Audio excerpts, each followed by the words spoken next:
In fact, right now we play with the singer that I haven't played in some years, and I remember her keys better than she did. Oh wow, really? Yeah, the singers sometimes, most of the time, they don't remember, they don't know their keys.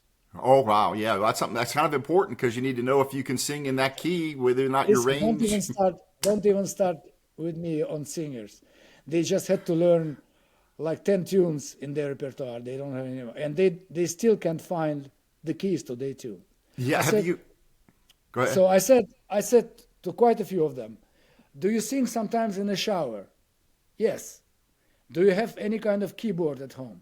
Yes. So when you sing, run out of the shower and find the note, find the key on your keyboard, and then write it down.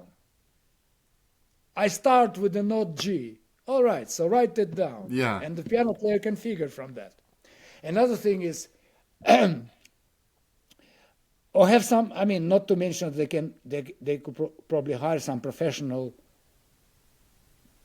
professional piano player or whoever musician to write down for them. Right. They never do that, and most of them, they have some screwed up charts with the wrong changes and everything. Yeah. Yeah, no, no. This is a whole different chapter we can talk because I'm very experienced about Yeah, accompanying that's different singers. So, sometimes they have charts. That somebody either they copy it from some fake book, yep. which has a lot of wrong changes many times, or somebody wrote for them who didn't know any better. So you are faced with the alternative to play what's written and to know at the same time it's wrong, or to change it to better changes, and take a risk that They're gonna that singer would turn around and say, "What the hell are you playing?" right. Because she is so used to these wrong changes, and if you play the right ones, she said, "You're playing wrong. You don't." And she's right. We're not reading it because we know the real changes for the tune, the better Right. changes, you know. So sometimes it just doesn't pay to change, and I now resign to, if they give you chart, I'm just gonna read it That way, yeah. the way That's they because interesting. no, I know this is another chapter of what do you do, Right. you know. When when we spent time on the road with George Mraz, he told me a couple of stories when he was in Boston. He moved from Czechoslovakia. He moved to Germany, where he was house bass player in a domicile in Munich, and then he went to the Boston Berklee School of Music, which he spent one day, and then they found out how good he is. They hired him for the clubs. There was a jazz workshop, so he didn't. He spent one day at the school, and then he went to work right away. Wow. So yeah. So anyway, he started playing with different people without them knowing who the hell he was, and he already played as good as he played later. He was as good as ever. So he said Carmen McRae, she came one time, and it's sold out concert, and she has the charts. So she wants to do Satin Doll. She does it with the bass only, bass and vocal. So she has the chart, and he's playing. She stops the show, and she says on the mic, "What the f you're playing, man?" And he says, "I'm playing your fucking chart." First of all, she's taking it back that somebody talks back to her. This unknown. But George is that kind of guy. He came up in Prague he came on the streets. So he's a fearless. Yeah. So he gives it back to her. And she says, she's taking it back. She says, "But last night I played with Ray Brown and he played it right." And George like, "Why don't you call him?"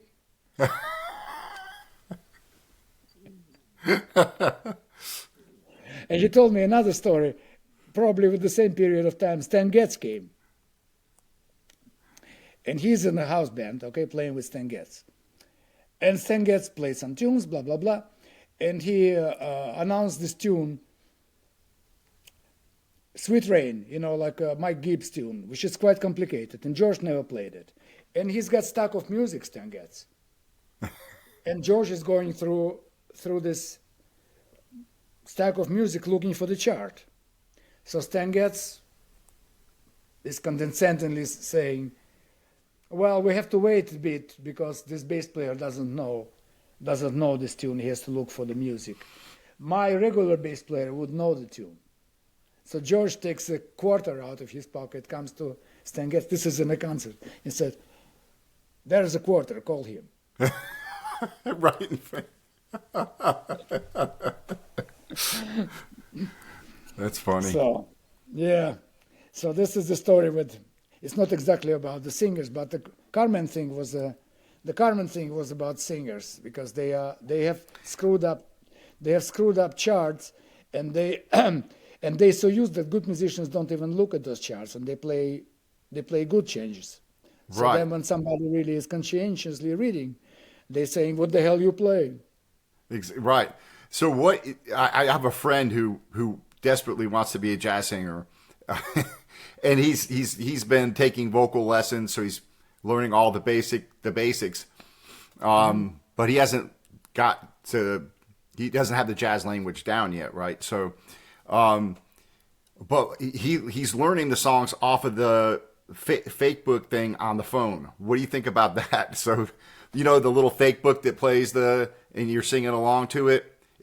To me, it's are you not better off playing singing along to a song, to a record? Like because with the singer, or like music -1? Well, it just in learning the song. In other words, you're better off learning the song off of the record than you are learning it off a fake book app. Is he singing together with another singer, or does he sing with the rhythm section? No, well, he sings himself when he's practicing. Then he goes on stage and he sings with the rhythm section. But he's learned the song. He doesn't practice with rhythm section. No, because there are some records, or digital things when you have music -1, when you can practice with the rhythm section, like Jamie Abersold, he puts out some records with the rhythm section. Right, which would be much better. Yeah, you can practice with them. Lots of time it's professional guys that play.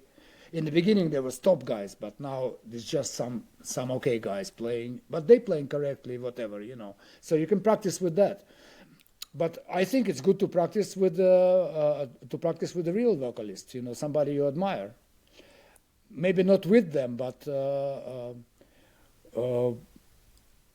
yeah, I think it's good to take it from people that you like, and then from that to develop your own style if that's your goal. But your goal, I think, should be just to sing good. Right. Yeah. To sing in tune, to know the lyrics, and to tell the story. But you have to learn.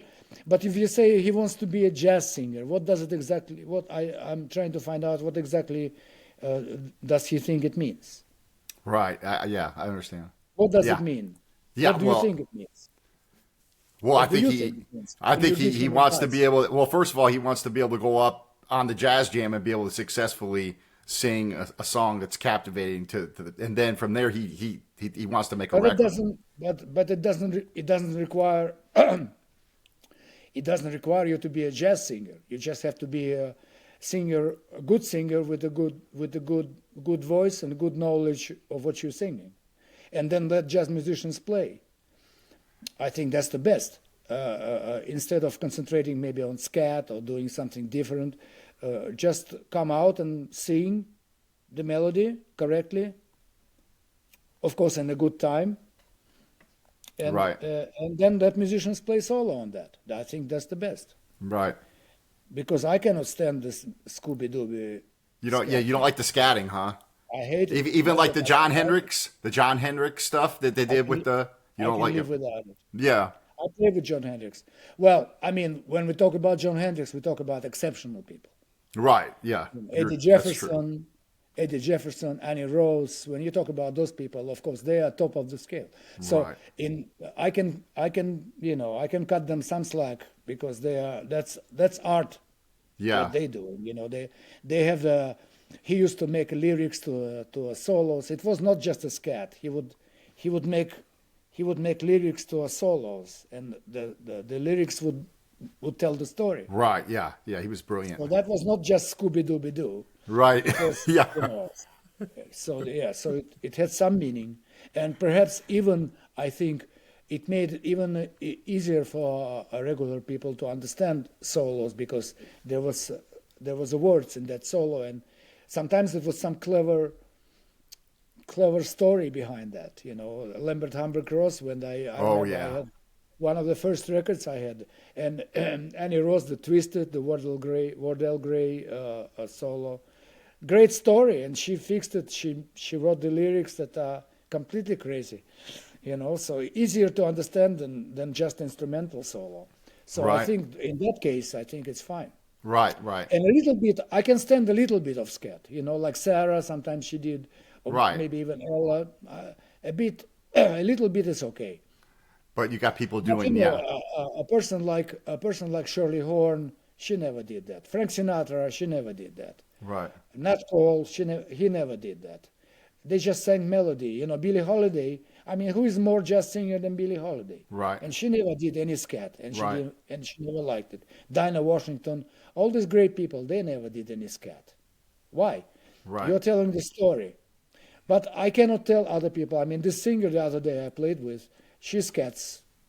She likes to do this musicians' tunes, like Nika's Dream, and Horace Silver tunes and stuff like this, and even sometimes some out tunes, like Michael Tyner. I can't understand why people want to sing like Michael Tyner tune.